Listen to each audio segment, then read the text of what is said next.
How to overcome loneliness with a morning routine. Growing up, you were probably told that you could do, have, and be everything you wanted when you got older. Now that you've reached the adulthood you coveted as a child, are you doing, having, and being everything you've ever wanted? Or did you revise what you define as everything somewhere along the way? The average American is $58,604 in debt, 17 pounds overweight, watches 33 hours of TV a week, reads only 4 books a year, consumes 11 alcoholic drinks a week, exercises only 17 minutes a day, and has less than one close friend. None of those statistics may apply to you, but my point is that we have been domesticated by society to conform to certain patterns and behaviors that result in misfortune. I know from personal experience that loneliness comes from feeling disconnected, and we feel disconnected because of that domestication. We aren't in touch with who we really are, and so we wake up with despair. In 2016, I hit my first true rock bottom. At the time, I was stationed at Scott Air Force Base in Illinois as an air traffic control trainee. I had been reassigned there after quitting the Air Force Special Operations Command pipeline a few months prior, and I was barely hanging on by a thread due to my depression. I believed with every fiber in my body that I was useless. My training wasn't going so either. Some days I would crush it, and on others, I made mistakes big enough to set me back for weeks. I wasn't very well liked either, partially because I had a terrible attitude, and partially because of my small-mindedness in regards to my Dutch heritage. I wasn't accepted, I was tolerated, and my attitude wasn't helping me. My big realization came when I was put under edit, experiencing difficulty in training, and was forced to work from 6 a.m. to 6 p.m. 6 days a week. At the time, I enjoyed working out in the evening, but this was no longer a possibility. Blowing off steam at the gym was a requirement for my sanity, so I endeavored to set my alarm for 4:15 in the morning, enabling me to exercise before my shift. Once I got accustomed to waking up and working out early, I never really looked back. I felt invigorated instead of lethargic, and I was able to take criticism better. I walked into work feeling mentally strong. Waking up early was now a part of my identity, and the early foundation for a morning routine was formed. Most of us wake up to the incessant beeping of an alarm because somebody else expects us to. Think about it. Do you get out of bed because you want to, or do you delay waking up until you have to? It isn't your own choice to wake up, so you rebel by hitting the snooze button one more time. We start our days not with purpose, but with a sense of obligation. Most people would give you a blank stare if you ask them, "What is your purpose?" Many of us take life one day at a time and have no higher purpose beyond surviving. To defeat that dreadful morning feeling, you need a purpose in life, something worth waking up for. For example, my goal in life is to inspire, which is why I'm writing this blog. The first thing you think about in the morning is usually the last thing you thought about before going to bed. You may have had thoughts like, "I have to get up in 6 hours for a team meeting. I'm going to be exhausted when I wake up." And you probably were. The key is to create a positive expectation for the next morning, like those nights when you could barely fall asleep because you were so excited about waking up the following day to start a new job or go on vacation. Therefore, the first step in debugging the snooze problem is by setting your intentions for the morning before going to bed. In order to prevent yourself from being tempted to keep snoozing, move your alarm or your phone as far away from your bed as possible. It doesn't matter where you put your alarm. What's important is that it's far enough away for you to be able to resist going back to bed by the time you turn it off. After getting out of bed, the first thing you should do is drink a full glass of water. Research has shown that doing so aids in weight loss, increases mental clarity, and boosts your mood.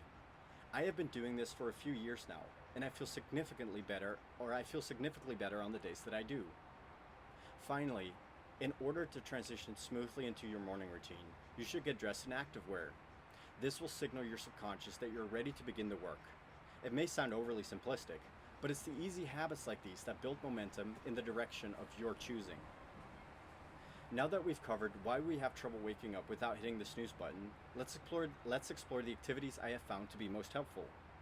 A morning routine is centered around the idea that spending time on yourself first thing in the morning grounds you in clarity and meaning, which you carry with you the rest of the day, resulting in more confidence and a higher sense of accomplishment. Journaling is a form of therapy that doesn't cost you anything but a few minutes of your time. By transferring the thoughts from your head to words on paper, you gain valuable insight you wouldn't see otherwise. Where you record your thoughts and for how long you write isn't as important as documenting your insights, ideas, milestones, and lessons learned in a retrievable medium. You will be amazed by your writing and the insight you gain from it when you read it back sometime later. To live each day with a peace and clarity that will allow you to stay focused on what's important to you, start every morning in meditation. Studies have shown meditation offers many benefits against an array of both physical and mental conditions such as IBS, anxiety, depression, and PTSD, just to name a few. Your behavior is determined by your personality, and your personality is a snapshot in time of your identity. Your identity consists of the collection of core beliefs you have about yourself. Therefore, the answer to the question, who am I, is simply whatever you believe yourself to be. Most of your core beliefs aren't your own. They were imprinted on you. Ask yourself if the beliefs you have about yourselves are true and whether they are serving you. If they are not, affirmations allow you to reprogram them in order to design and develop the thoughts, beliefs, and focus that you need to live an authentic and fulfilling life. The benefits of exercise have also been very well established. Exercising every morning noticeably improves physical and mental health and enables you to think with more clarity and focus longer. You don't have to spend an hour doing strenuous high-intensity interval training. The idea is to get fresh blood circulating to your brain and tissues. My personal favorite is doing 15 to 30 minutes of yoga, but you can start even easier. Simply getting in the habit of doing 1 minute of exercise will set you up for a better life. The key to growth is learning from those who've already done what you want to do. With an almost infinite amount of books, there's no limit to the amount of knowledge you can gain through reading. You don't have to spend all of your days reading, but if you read 10 pages every day, which may only take about 10 minutes, you will have read 3,650 pages in a year, totaling an average of 12 books. How much more knowledgeable, how much more capable would you feel if you read 12 books a year? Now let's say you currently set your alarm for 8:15 a.m. and you snooze it as soon as it goes off. You stroll out of your warm, comfortable bed at 8:30 and barely have time to collect yourself before the stand-up meeting at 9 a.m. You feel rushed, clouded, and exhausted. What would your day have been like if you had woken up 30 minutes earlier and spent that time on yourself?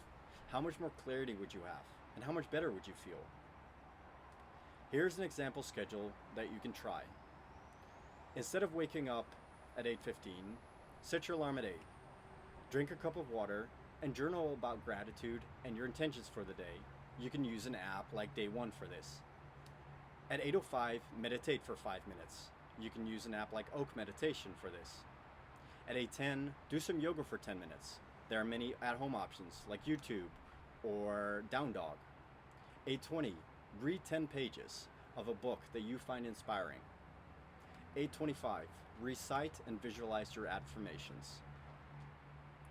Feel free to adapt it to whatever suits your needs. It doesn't have to be a major commitment right away. Start simple, slow, and easy. Once you've adjusted to the structure of your routine, you can start increasing the amount of time you spend on each activity. I would love to hear about your experiences, so give it a try and let me know what works for you. As always, if you believe this information can benefit anyone you know, please don't hesitate to share it. You can also sign up for my newsletter on thedebuglife.com to receive blog updates, and you will receive the 2022 React Developer Roadmap for free.